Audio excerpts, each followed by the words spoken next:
नमस्कार. आजच्या कथेचं नाव आहे तेलारीराम आणि त्यांचे स्वप्न महाल.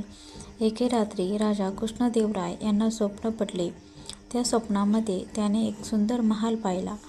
तो महाल खूप सुंदर होता. महाल अंधात तरी तरंगत होता. महालाला सुंदर सुंदर दालने होती. दालनात रंगीबेरंगी रत्ने लावली होती. महालात विशेष प्रकाशयोजना केलेली होती. जेव्हा मनाला वाटेल तेव्हा आपोआप प्रकाश पडत असे व जेव्हा प्रकाश नको वाटे तेव्हा अंधार होत असे.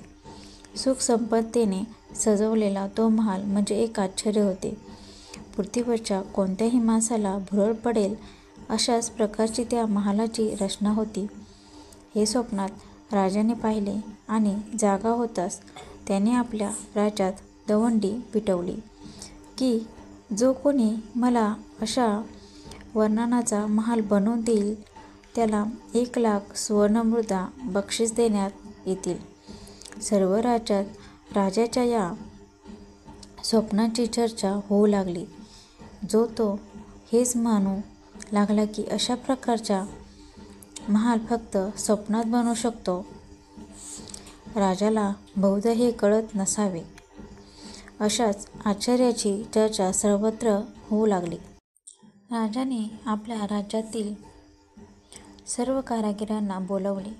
त्यांना सूचना दिल्या. अंगात विविध कौशल्य असणारे कुशल कारागीर राजाला समजावून लागले.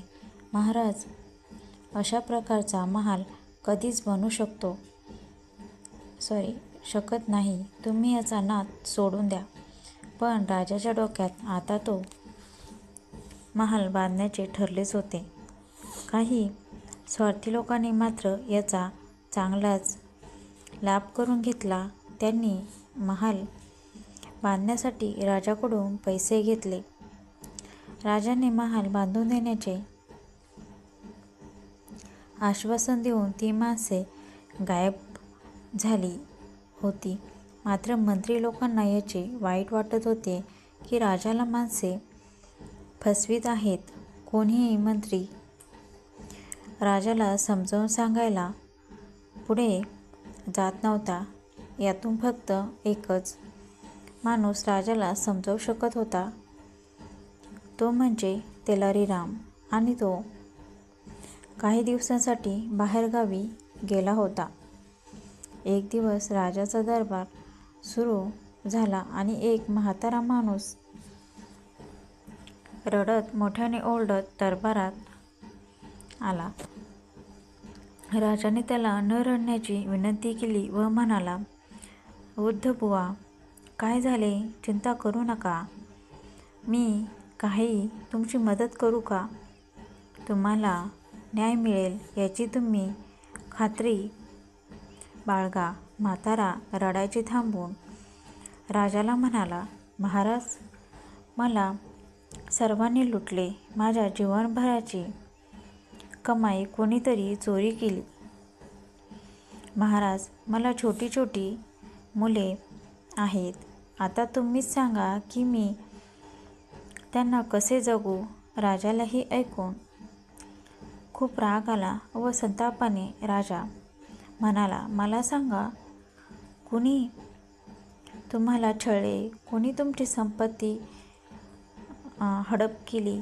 माझा कुणी कर्मचारी तुम्हाला जर त्रास देत असेल तर सांगा.